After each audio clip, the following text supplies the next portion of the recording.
If you're watching this video, probably you've seen so many videos online talking about how to change your life in 90 days, how to change your life in 30 days, how to change your life in 6 months, etc. Yeah, in this video, I'm going to share with you my proven framework on how you can transform your life in just 30 days. So let's start. How did you get here? How did you get to where you are right now? And that zeroes down to self-evaluation. With self-evaluation, you're going to look at what brought you to this point that you're at. The need for you to change. What has caused you this need for you to change? Is it you're tired of your current situation? Is it you're overweight? Is it you want to get a new job? Is it that you want to build better habits? Think about that question. What brought you to where you are? If you're doing it the career way, I have a self-assessment that you can do. And if you're doing it the personal development way, I have a life audit. A life audit looks at the different components of your life, from your faith and spirituality. I'm a born-again Christian. I believe in Jesus. Praise Jesus. You look at your personal development. Are you in the right career that you want to be in?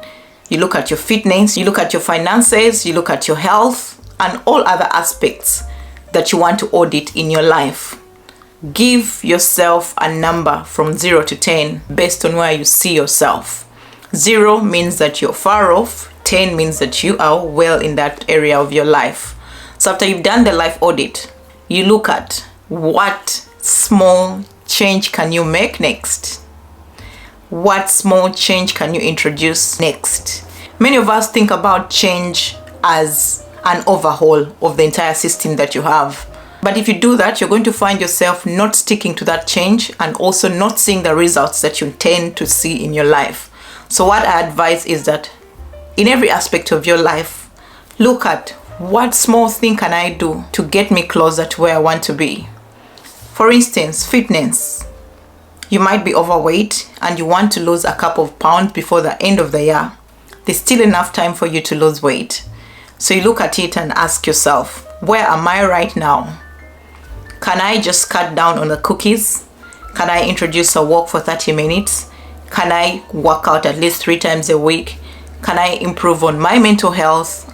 Choose those habits that are not going to require a lot of energy for you to introduce in your life. That is going to be an easier way for you to see change in 30 days. I've coached many women to lose weight. Myself, I'm an example. I've lost up to 65 pounds ever since the start of 2023.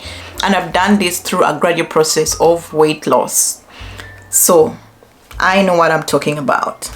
If you want to change your finances, you want to change your career, you want to change yourself, look at the skills you have. What are those skills that you have that can move you in the direction that you want to go? Do you know how to edit videos? Do you know how to create YouTube videos? Do you know how to code? Do you know how to cook? Do you know how to sing? Look at some skills that you already have that can move you in the direction that you want to go. And after you've discovered those skills, how best can you utilize the skills to move you in that direction? I'll give you my story. I've changed my life in very many aspects the last 10 or so years. Many of these changes that I've introduced in my life have been through a gradual process.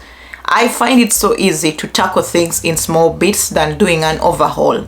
And this system has enabled me to stay consistent when it came to my fitness journey, to stay consistent in building my businesses. It's helped me stay consistent in building my career.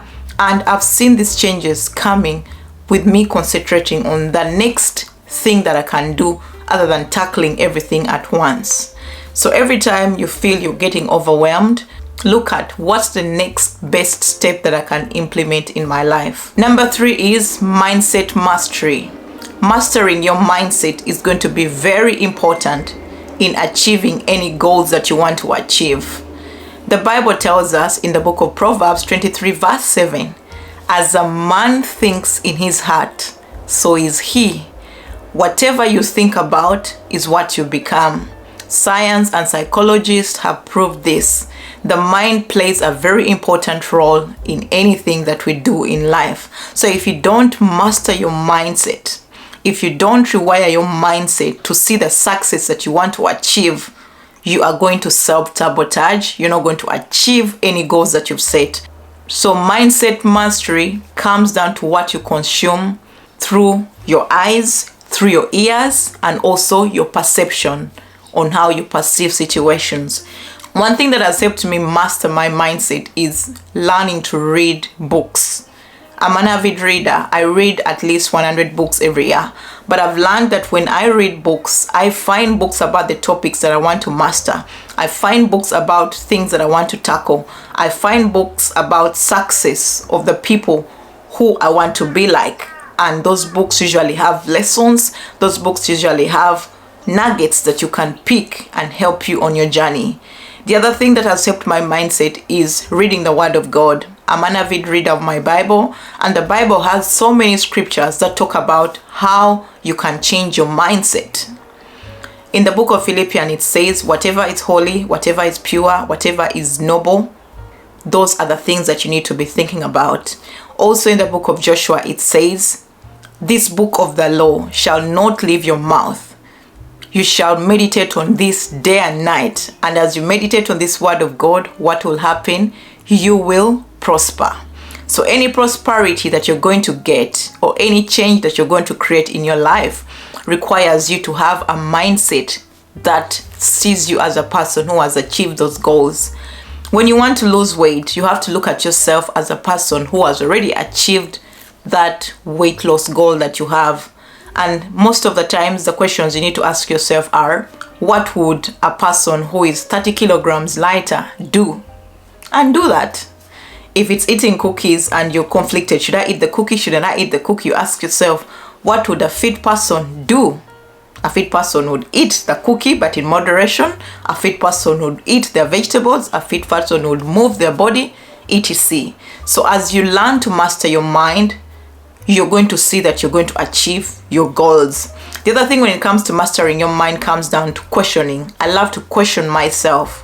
Questioning myself in the sense that I ask myself questions like, what would I do if I made $1 million? Then I look at that life that I would live when I make $1 million, and I try to get those small things and incorporate them in my life.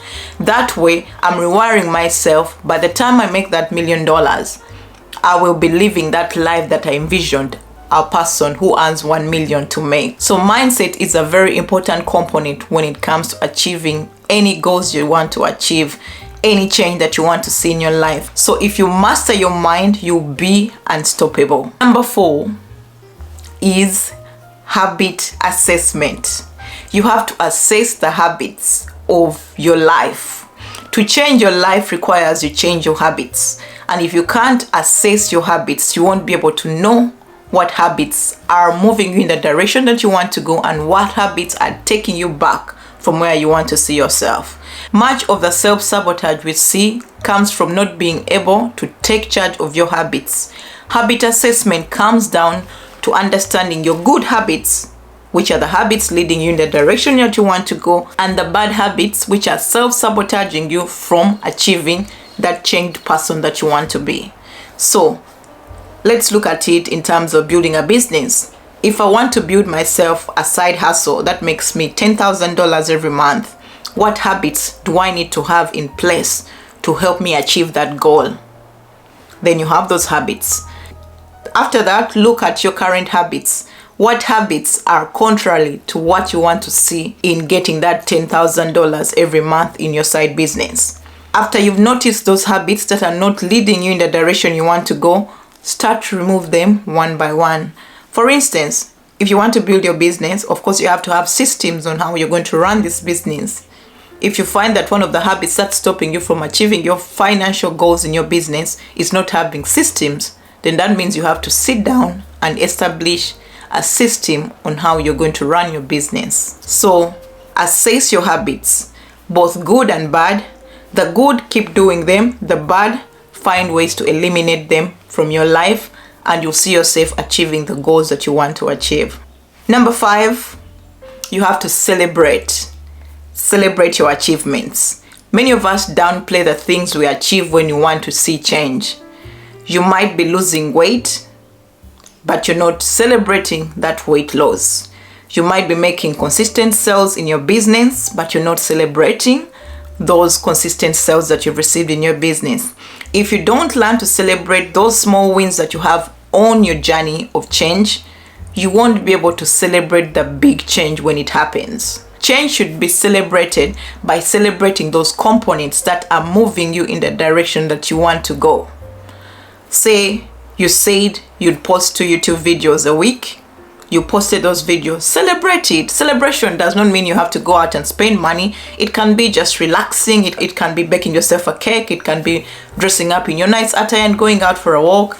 Any way that you choose to celebrate, but always give yourself that pat on the back when you achieve a goal that is leading you in the direction that you want to go. I have a habit tracker that I always use to celebrate my achievement. Many of my achievements when I'm implementing change in my life are input based, meaning that I'll say I'll do this thing at this time, and when I've done it, I tick my habit tracker, and I also write in my journal, say on this day I said I'll film 2 YouTube videos, and I've filmed those videos, so I'll tick that. Say on this day I said I'll write emails to my newsletter and my audience, and I've done that. I'll tick that and also celebrate it by giving myself that pat on the back. Anytime that you want to cause change in your life, know that it's you in the driver's seat to cause this change. To cause any change in your life, you have to know why you want to change.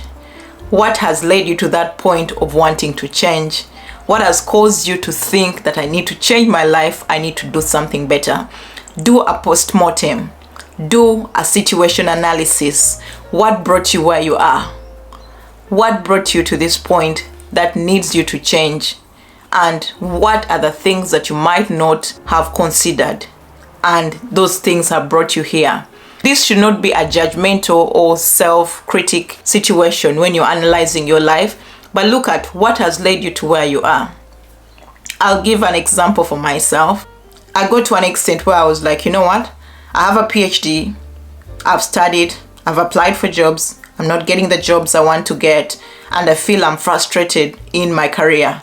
Then I looked at what brought me to this level of being unemployed despite having a PhD.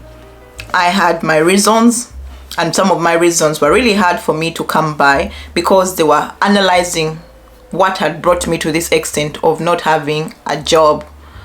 One of the reasons was I so much believed in the company I was working with that I had an oversight of what would happen in case I lost the job.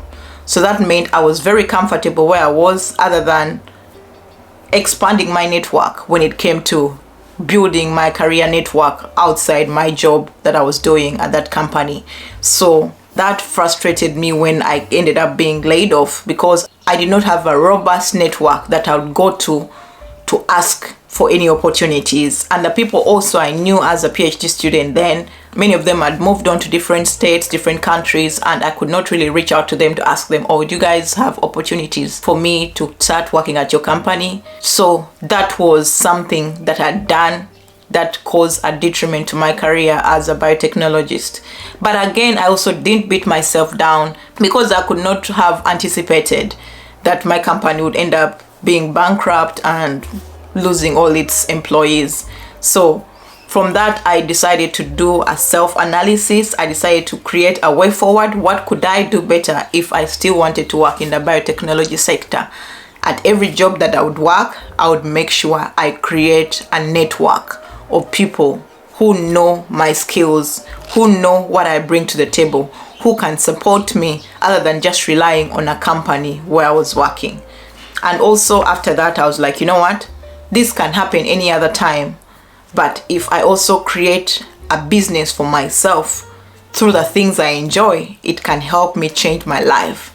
And truth be told, it's been a gradual process of building my business. Right now, my business is making money, and I've learned from that failure and that issue that I cannot solely rely on an employer for my well-being. I can rely on the skills I have to make for me money. Despite that the skills might not require me to go work in a lab or do the biotechnology, but there's so many things I've learned on my career journey that can help me earn a living other than relying on an employer for a job. So I've been able to change my life because I took time to do that self-analysis. Self-analysis, self-assessment, and situation analysis are three important components anyone who wants to implement change in their life should do. And as you do this, please do not beat yourself up. Do not self-criticize. Do not look at yourself as a failure. Know that on this life journey, we are going to learn, and every lesson you pick on your life is leading you closer to the person that you want to be. We learn from the failures. We learn from the lessons. Many of the things in life will fail, but it's the lesson you take out of those failures that are going to move you into the person that you want to be. So if you've enjoyed this video, my one-to-one coaching is open. The links on how to sign up are in the description of this episode. Believe me, in as little as 30 days, you can be on the best path of changing your life for the best. Otherwise, if you enjoyed this video, please subscribe to the YouTube channel. Let's engage in the comments. Let me know, how are you implementing change in your life? What have you found when it comes to changing your life and achieving your goals? I'll catch you in the next episode, and stay blessed. Bye-bye.